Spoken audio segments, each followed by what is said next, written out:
Hey everyone, it's Rob, and welcome to the Leading with Compassion series. I'm so grateful that you're listening in today, and you'll hear my interview today with Cindy Vuu, who is the CEO of Bittis. This is a shoe company based in Vietnam. The largest shoe company, in fact. I believe they have somewhere around 8,600 employees, and it's one of the most well-known brands in the country. If you've lived there, it is said that you've likely owned a pair of their shoes at some point during your time. She drove a successful comeback of Bittis amongst foreign brands coming into the marketplace in Vietnam, mainly driven by a campaign with a brand called the Bittis Hunter, an amazing campaign that can be found, that I found on YouTube, and is very inspiring and really gives you a sense of what the Bittis brand is all about. The other thing that's so wonderful and why I was excited to speak with Cindy is beyond being a shoe lover, her motivation in work and life is to cultivate a happy, compassionate, and green community. And she loves simplicity. She leads a minimalist life that natural resources are always optimized. And that's one of the really, really special things about her: simplicity and minimalism. As the CEO of a major company, you know, her success is well beyond what many could ever imagine, but her simple life is inspiring. We'll learn today about the daily practices that help her lead that type of lifestyle. We'll learn how she has led her team with great care and concern during COVID in Vietnam. And Vietnam did an amazing job so far with COVID.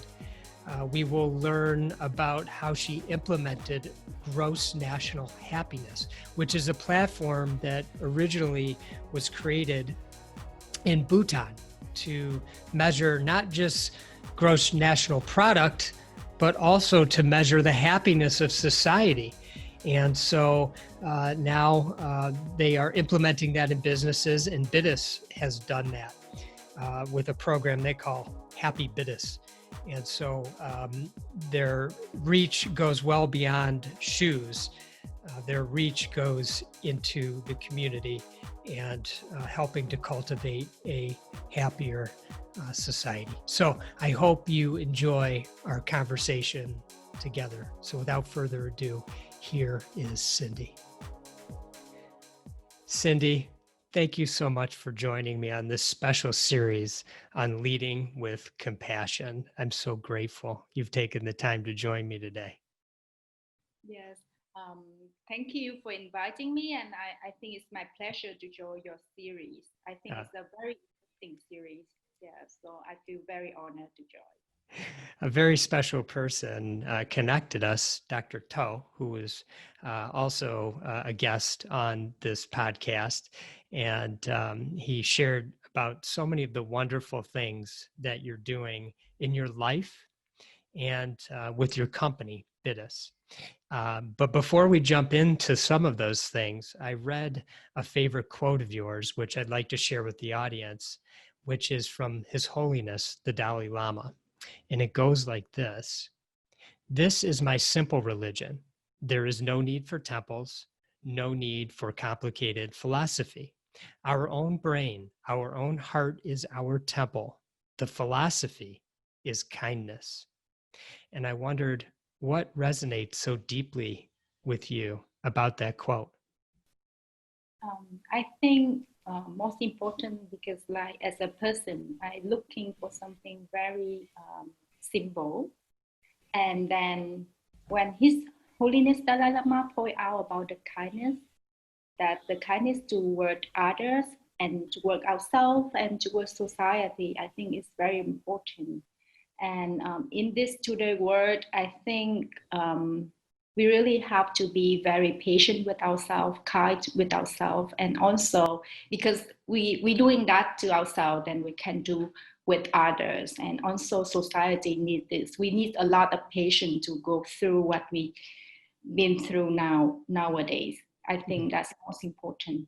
Yes. Mm-hmm. You mentioned patience. I also read something, I think, on one of your Instagram posts about patience. And, what does patience mean to you, especially being the CEO of a very impactful organization? In business, many times we want or feel as if we need things to be done yesterday. And I'm just wondering how that shows up for you. Yes, I think you know how the business world evolves. Like we always attack to result, and then I think because of that we're very fast paced and want instant result. But reality is not that way. You know, you have to, if you want to build up your team, you need patience, you need time for them to grow, you need time for them to test what they believe is right. And then you need all the love that you give for them. Sometimes they make mistakes, you just have to be there and support them and think about their viewpoint and the process they go through to be people. So we cannot be like, you make the mistake and then I just throw you out of the company. Also, other processes inside the business need patience as well. We need to harness that skill that we haven't acquired, and we need time for that. So I think being patient is very important, and enjoy the process when you go along the way. It's not just when you look into the result and then when you finish that job, then you're done. But then when you enjoy the process, I think it's give you a lot of benefits and joy, because like that's what make our life interesting, and we just curious about the process. So I think for me patience is very important, and that's what I learned throughout the year, that we have to really be patient with the people and with the process. Yeah. How do you cultivate that? And do you have any sort of routine that you go through, say, like on a daily basis, so you can show up and be your best when you're at your organization or just making your way through life?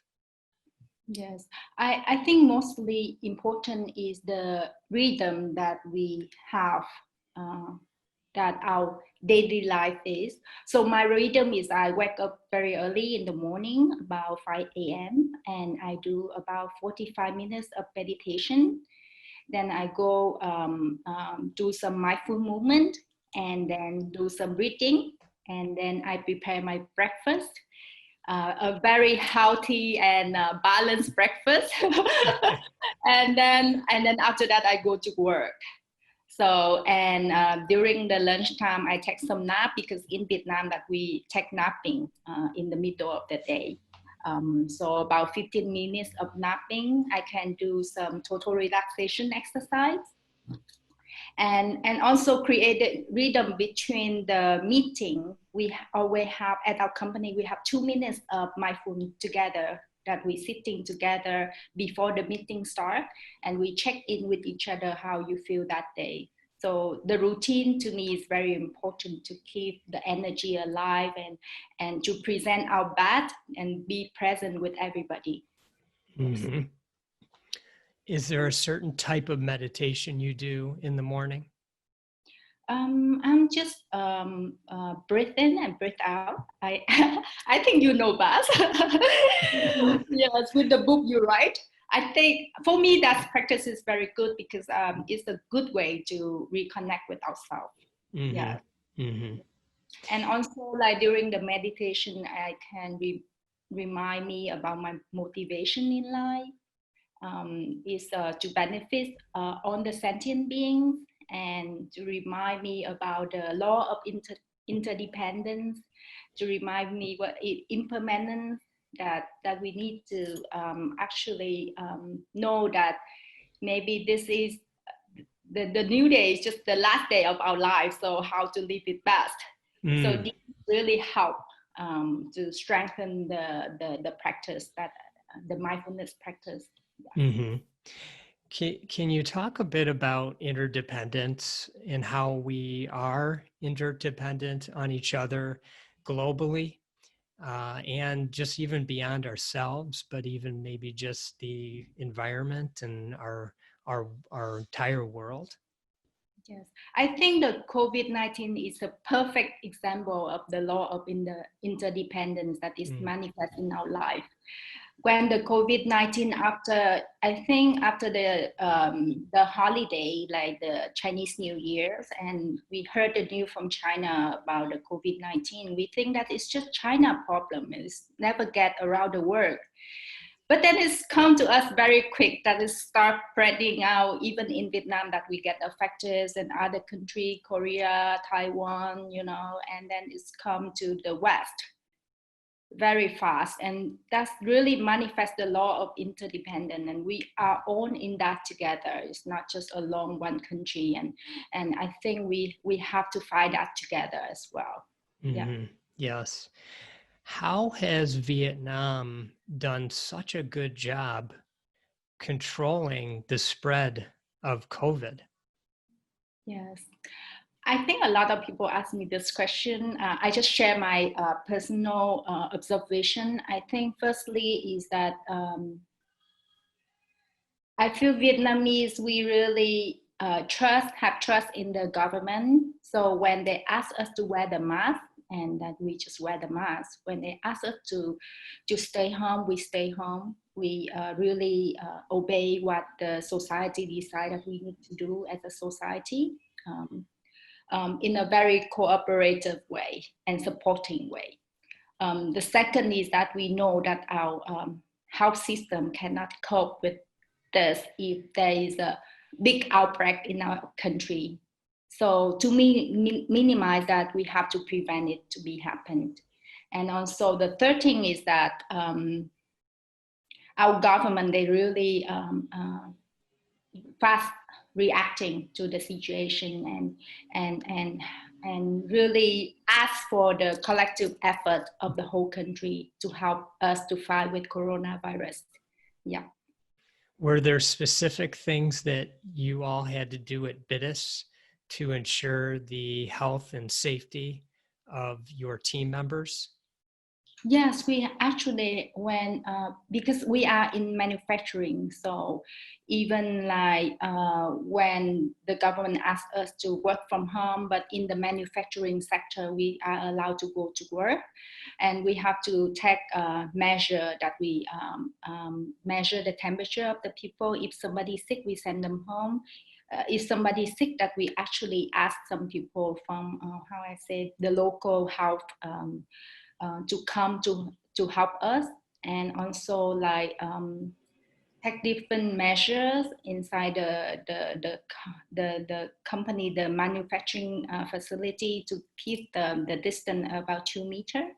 So all kind of measure that we put inside the manufacturing facility to ensure that everybody's safety. Yes, and also on the hand sanitizer and also the mask that we wear.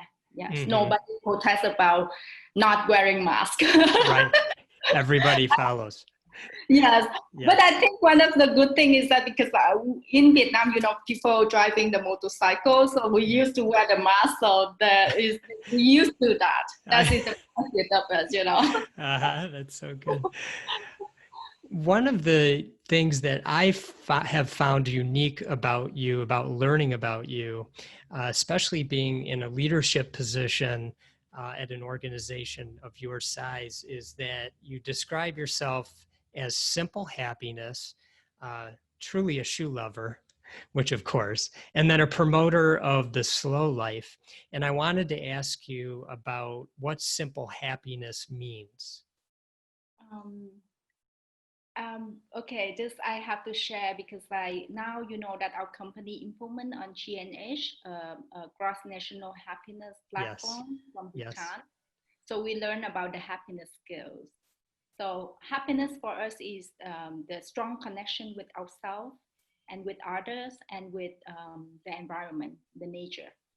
So if a person have the 3 strong connections, they are a happy person. So that's how we define the happiness. And what about a promoter of the slow life? What does that mean for you, and how does that show up for you? I think that is also regarding to the mindfulness practice, because we have to really be mindful in each of our thinking, Mm-hmm. speaking, and actions. But then I have tried sometime with the speed, but I feel that it's not work for me. If if I'm speeding, it's I'm making work. So I rather be like just patient, be mindful. I think I get Mm-hmm. more out of it. I think Yeah. it's just a matter of each person how they feel like what worked for them. But for Mm-hmm. me, it's like so slowly mindful, and then patient is working better for me. Yes. Mm-hmm. You mentioned implementing gross national happiness at Bittis, and you have, I love the name that you call it, Happy Bittis. Yes. I really think that's wonderful. And I'm curious, what got you interested in gross national happiness? How did it come to your awareness to the point where you started to investigate whether or not this might be something you'd want to implement at Bittis? Yes. Um, I think I have to tell you a very long story with that, if time Please allows. do. Yes. I think back 9 years ago, I think my life facing a lot of difficulties, especially on the trust issues, and I have this kind of big incident that it changed my mind about the view of the world. And then I think at that time I don't know, in like I have everything about life, like successful career, successful education, and good wealth. There is nothing complain about the world. But then I feel empty inside. I don't feel I'm happy with what I have. And the matter that maybe I have too much. That this make me really distracted, like and make me not cannot focus on what I have. Having too much is sometimes really cause you a lot of problem. Yes. So then I start searching on what missing about my life, and I read this book from His Holiness Dalai Lama. It's called the Art of Happiness. Yes. And then I remember that that book has really changed my life, because in that book, His Holiness the Lama straight out about one sentence that is really is shaking my world. He said that the purpose of life is happiness. But you know, in my parents, they are in business, so they're always talking about successful career. You have to work hard, study well at school, and get a very good career and be wealthy.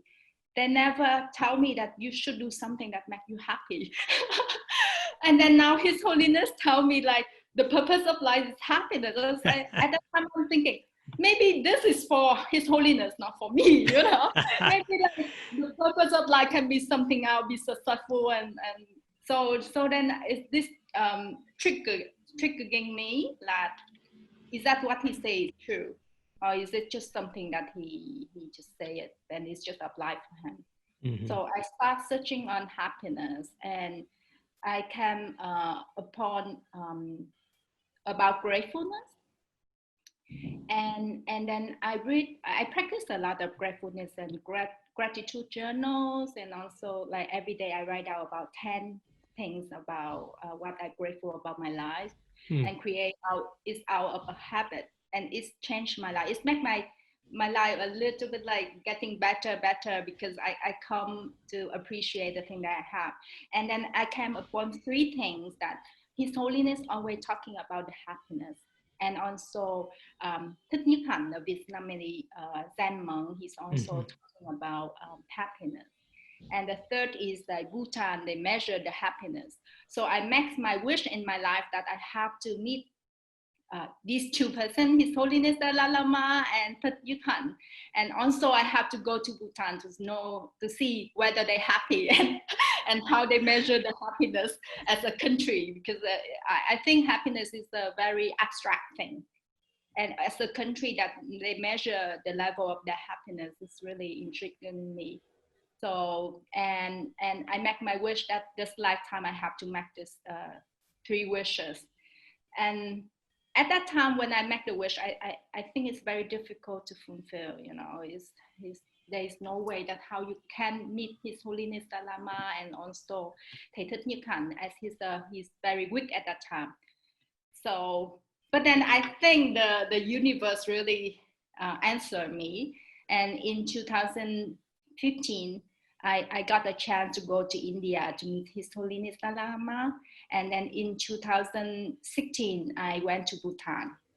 And 2017, I met his Thầy Thích Nhất Hạnh. Yes. So after I met my 3 wishes, I remember the year that when I came to India, His Holiness gave me another sentence. He say, okay, if you want to be happy in this lifetime, make sure your motivation is to benefit all sentient beings. Mm-hmm. And at that time, I think at my position as a person in business, how I can be benefit to my colleagues and also to be benefit to society. So that's why at that time I think like maybe I have to go to the road like Bhutan and to measure the successful of my company on the G&H level, not instead of profit and revenue.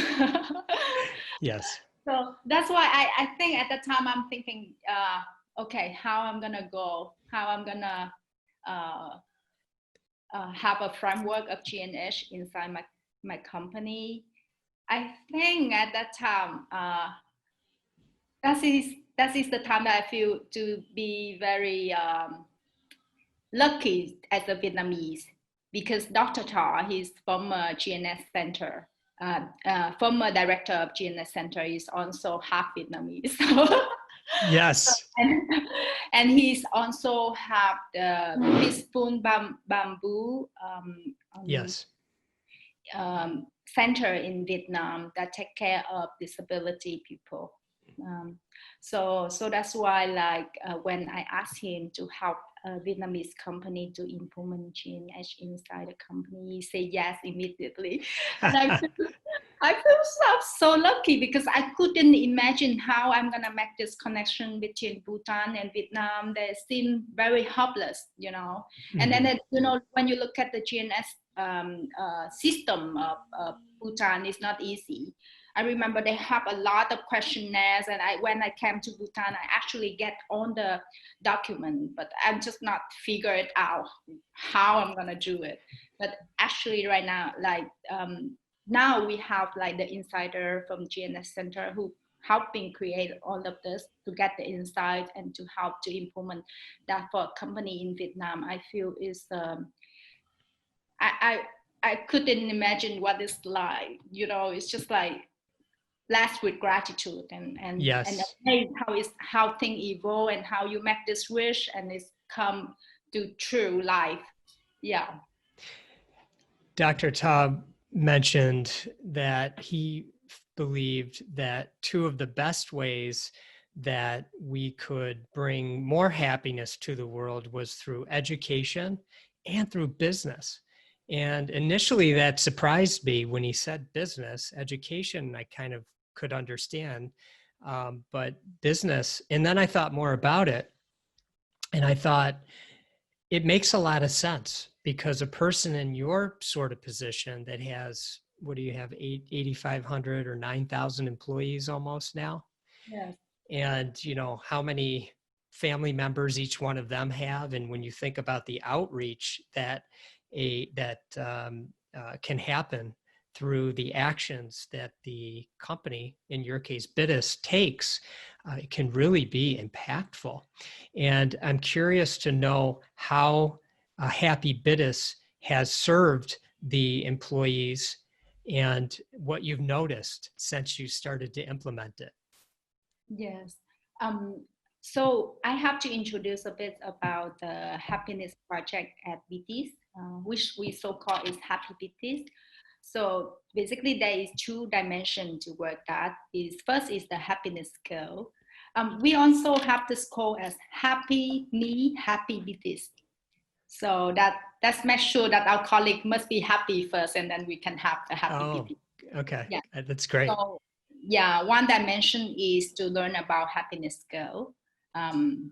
We every year we organize 3 retreats for the worker to come. So the first retreat is teaching about connection with self through mindfulness practice, and the second retreat is based on connecting with others through nonviolent communication and foster the positive positive thinking and also positive emotions. And the third is to connect with nature, because I think that most of the people talking about happiness, they tend to forget about the connection with nature, which to me is very important element. As a person grow up in the city, I'm totally disconnect with nature. I never know that it's very powerful. And since I start this happiness project, I know that the importance of to be connect with nature, and there's marvelous thing about the nature that you can learn from.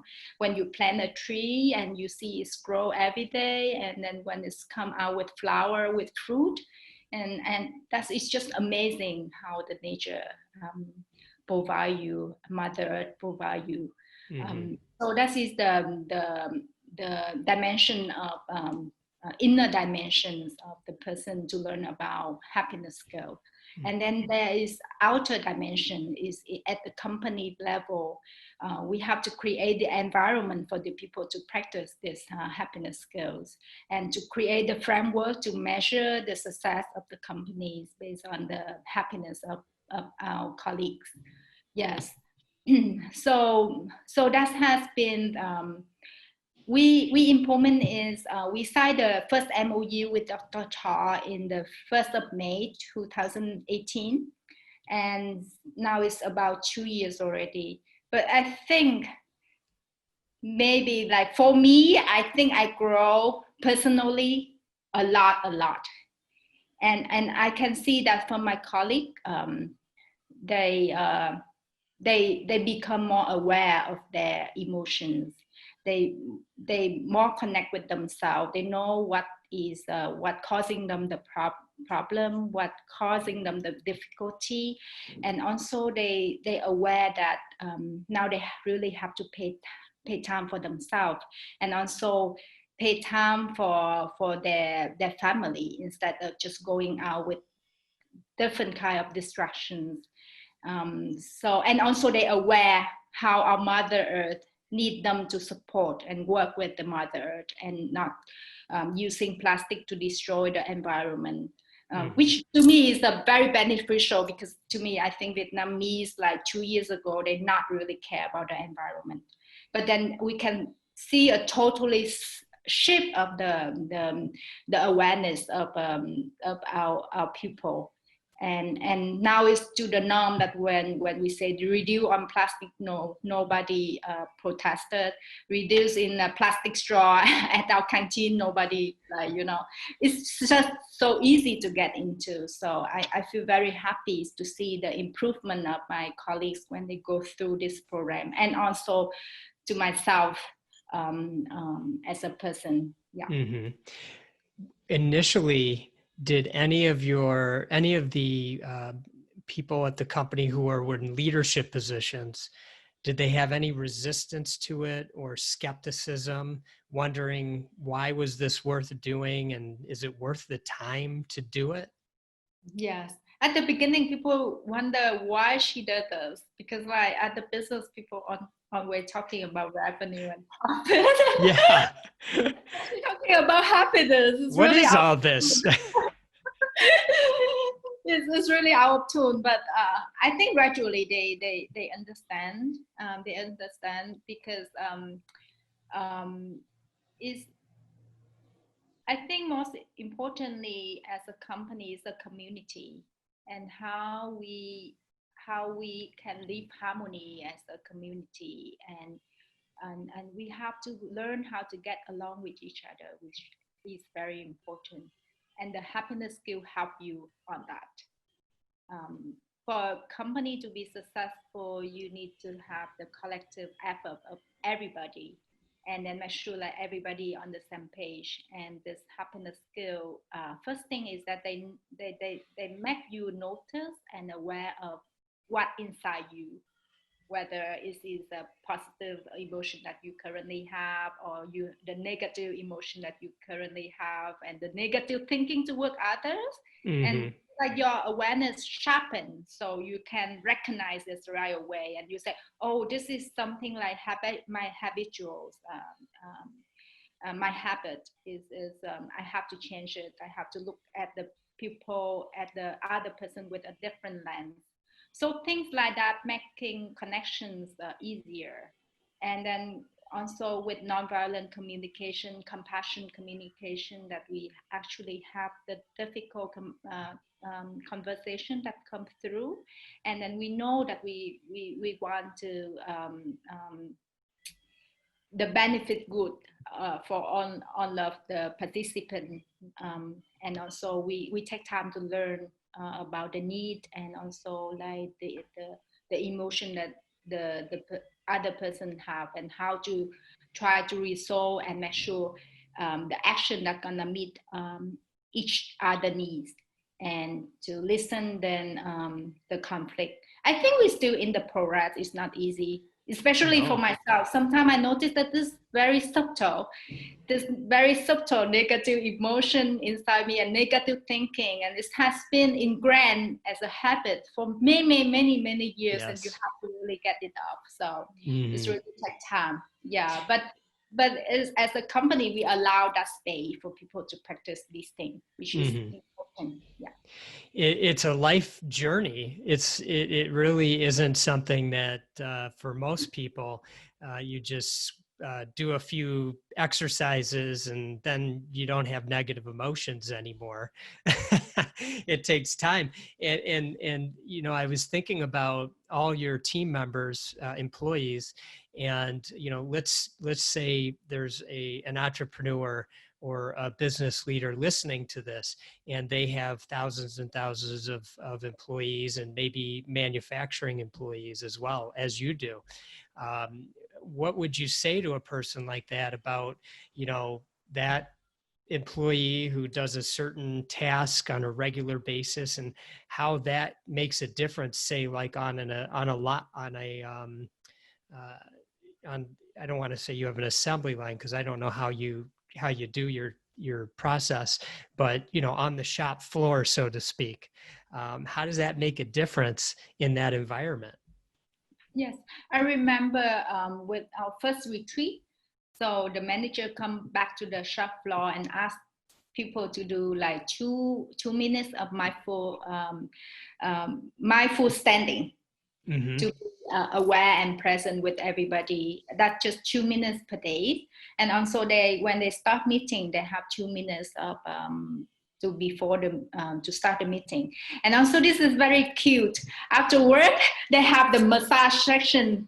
So they have this line, and then people massage for the person in front, you know. It's very cute. Oh, that's wonderful. These things can help people a lot. Yeah, yes. they find a sense of community, of supporting each other. Yeah, watching people back, you know. It's really amazing. It's really amazing. It really becomes like a very, very large family. Yes, it is. And you've transcended it into the brand, from what I can tell. You know, in some of our research, I had a feeling, and I'm going to speak specifically about one of your brands, which is called the Hunter brand, if I have that right. And so, say again. It's called Bittis Hunter. Bittis Hunter. And I noticed there was a campaign that you did with, I think, a singer. And so, of course, I apologize, I could not understand the language. But when I was working with one of our team members on this, and we were watching the videos together, at the end, we stopped and we said, what happened? What does this represent? And it really didn't matter what the words were. We recognized what we noticed was what the message was. And I'd like you to speak a little bit about that, and maybe that transcends into other campaigns that you do as well. But could you share kind of what your thought process was and what that brings to the community who that enjoys your brand? Yes. Thank you for bringing it up, because Bittis Hunter marketing campaigns, we always try to create a very meaningful, like on the marketing campaign at Bittis must have to represent for some meaningful impact in society. So for Bittis Hunter, we always have this this new year music video that encourage the young people to go out, the young Vietnamese people to go out and explore the world. But make sure that when you come home and you with your family before the new year start, that you bring all of this new thing that you find out about the world, come back home with family and share it with your family. So we has been repeating this for 4 years on the Đi để trở về, go and come back. So 4 years already, and then we always repeating this message, whether it's sometimes whether the message each year is gonna be different, but the general idea is like go out and explore the world and come back to your family, bring with a lot of new things and share with the family and be united and look at your home, your family with fresh eye and appreciate that. Yes. That comes through loud and clear. And there's the mixture of nature, of city, of young, of old, in between, the sharing, the love, it exploring, as you mentioned, the family. It's a really beautiful campaign. I saw one had 70 million views on YouTube. And I know there's something like 97 million people in Vietnam.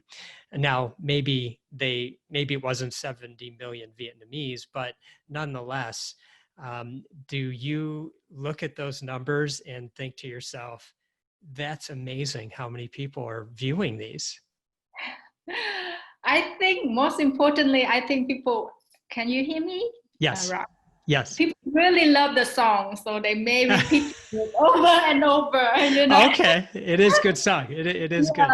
Sometimes my friends tell me that when they travel abroad, and then they always have that song on, and it's just remind them, and they want to go back home. Oh, that's wonderful. Yes.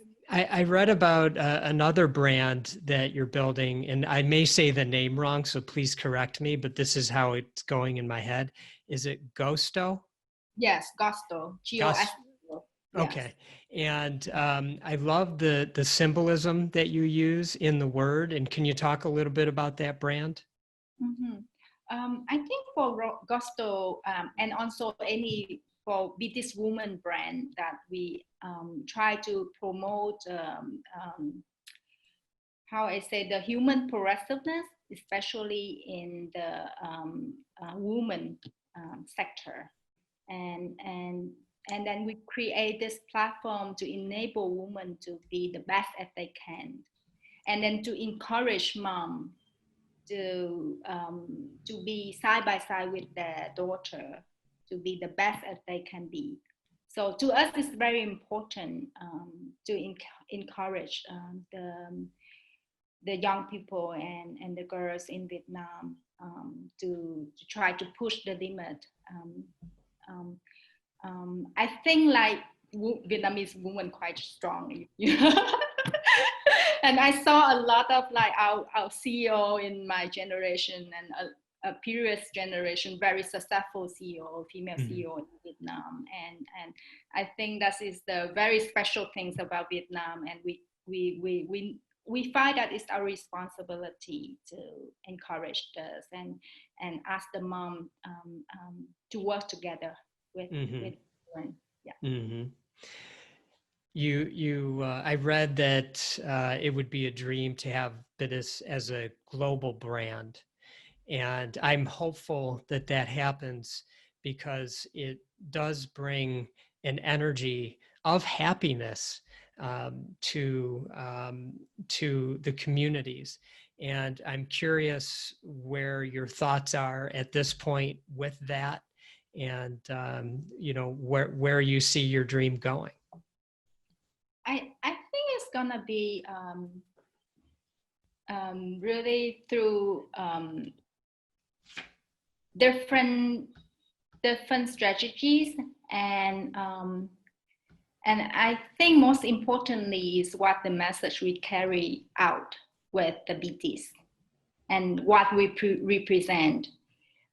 So the mission inside the company is to create a community of working, learning, and living happily together. But then the outside mission is to embrace the human progressiveness, and which means like as a human being we must be happy, and we have to continue in learning as a global community of human, as a mankind, which is very important, and to learn about ourselves as well, and to learn about the world, and in a very sustainability way. So I think that is our missions. Whether we can be a global brand or anything, it's okay, as long as we true to our mission and just like try best with that, and believe in what we think is which is right, and try our best with that. I think for me that's already beautiful, and we don't have to get to the result, it's just like try our best every day, and make sure each of our actions that carry with meaningful message that we believe in. Mm-hmm. Yes. That's such a wonderful way to state it, because when I hear you talk about it, it isn't the end game. It doesn't mean we have to attain that. Just stay focused within our mission. And if that's the way things work out, then so it was supposed to be that way. But you're still having such a meaningful organization, making such an impact on so many, that that this is a very special special time within your organization. I'm really hopeful that other leaders can follow your lead. So your inspiration, is going outside of your 8,600 team members and actually affecting other leaders who have many employees and team members that they can affect by doing things the way that you do. And I'm curious if you can talk about how having the GNH within your organization, how that actually shows up to keep your company healthy, meaning financially, continuing to grow, continuing to be profitable, so you can continue to be a great community steward. Mm-hmm.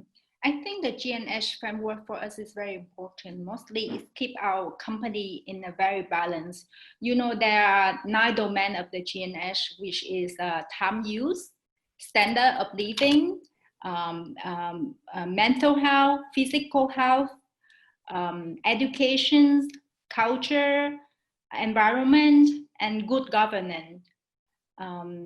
So we have to really keep the balance between those. There is a last thing, community vitality. Yep.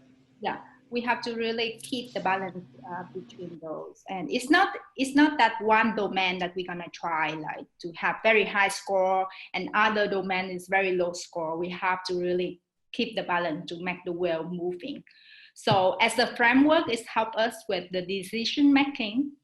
If any decision I make, I have to make sure that I really have to focus on these to make the right decision as a collective decision for the whole company. So for example, COVID-19, when it come and we suffering at the end of March and April, where our country is locked out, it is locked out, and then mostly our shop closed. So basically, and also our export customers, we also have the export market in Europe got affected, and they asked us to stop production immediately, and also like we facing that, oh, what happened if we don't have any revenue at all?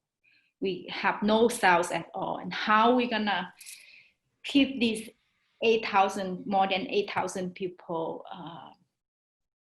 to have food on their table for their family. Right. Yes. And it's a huge responsibility. And at that time, we have to make decisions like what we're going to do. And we, at the unknown of COVID-19, you don't know the future, your 2 months, 3 months, 6 months, what it's gonna look like, because like you may be in lockdown forever. You know? Yeah. There is no vaccine at that time. There are a lot of uncertainties about that. So at the management level, we have to decide that we have to make job security as a priority, and how to keep these more than 8,000 people have money to survive, and also like and then there is a question how long we can survive with this, right, without our revenues and the capital we accumulate over the year, how long it can sustain this community. So there are a lot of things that we have to make decision during that time, but it's a very difficult time for us. But I think like as a community, we're facing that, and we make people priority and job security as and also it's our responsibility to keep Vietnam society unstable, because people will go out of job, is create a lot of problems. So for the social security as well. So that's why we feel like we find ways that's how we're gonna go through this together, by reduce the working hours, and also like to like everybody have the money, have the salary, try to keep the company survives during that time, and also supporting people. We have a lot of initiatives during that time. We allow people to work from home. Like the Vietnamese people, they're not used to technology, and when we ask them to work from home, it's not easy for them. So we have to have guidelines. We have the COVID team member to support everybody inside the company, and also like we create we create how I say, a gift market where our worker can come in, and we give them the food donated by our colleagues together, and have because their salary reduced, so to keep people to have food on their table and for their family. Yeah. Can you hear me, Rob? Yes, I hear you now. Yeah. Oh, online perfect. training.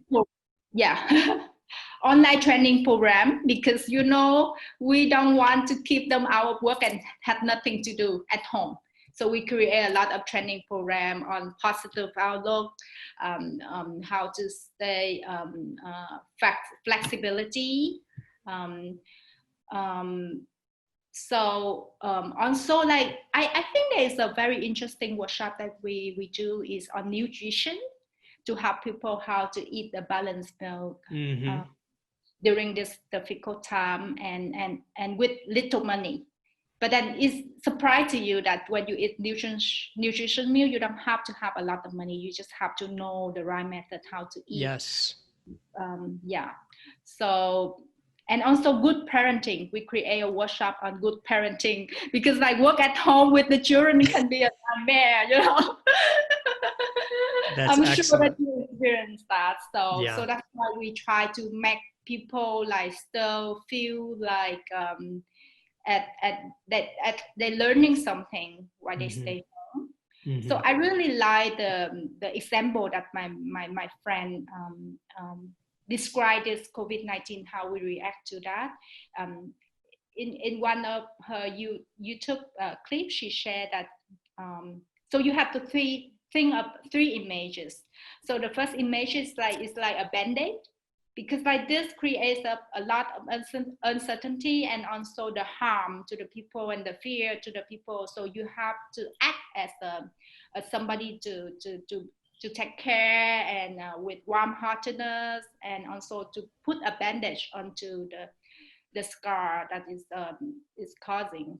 Mm-hmm. And the second with the pen, you have to redesign your system during this time. You have to think, oh, how the system gonna be in the future when everything go back to normal, and with this incident, what it teach you, and what you should to redesign your system is. And the third is the mindfulness bow, the bow that know that this with COVID-19 is actually the nature telling us about something about the pandemic, and also the suffering of the natures, and we have to really be aware of this. And the pandemic we go to is a collective force that causing this, and we have to really be aware of that. That's excellent. I asked you before we got started about a story that you've shared that I thought was really special. And you were talking about these pieces of land that you had in your family. And I'll just stop there, and I'm wondering if you can just share that story with the listeners. Yes, as a Asian family, you know how parents love to take care of us. So basically, I have one younger sister and one younger brother. So my parents, they bought three lands that's close to each other. And then originally, my sister land is in the middle, and then my brother land is on the left and mine on the right. But unfortunately, my sister land is have the road that come into the house, and then because like in the feng shui, it's not good for the house if you have the road that just go directly into your house. And then my sister got married. So then she need to build her house.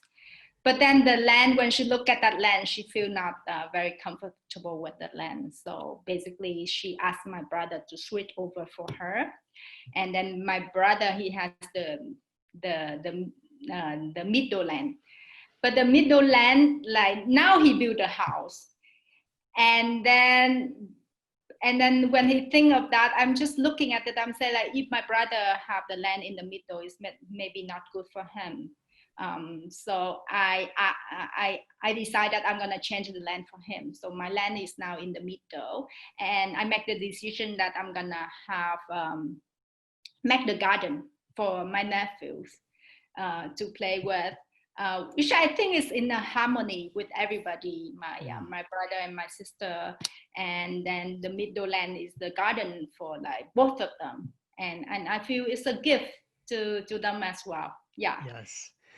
Besides, I just living in an apartment, I feel very comfortable where I am here, and that's all I need. I don't need much. I don't need big house, to take care of, because I have a lot of work to do and make sure that my life is very simple and minimalism, where I don't have to take care of a lot of stuff. And also it can help me with happiness, because I make sure that everything like inside this house at a minimal level, which I enjoy and I really love these pieces. Yes. Mm-hmm, mm-hmm.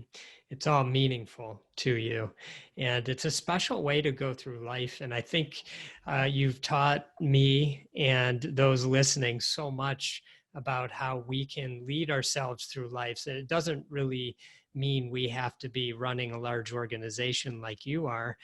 We can be in any position and make these sorts of decisions to be more compassionate and have a more simple life and a more fulfilling life.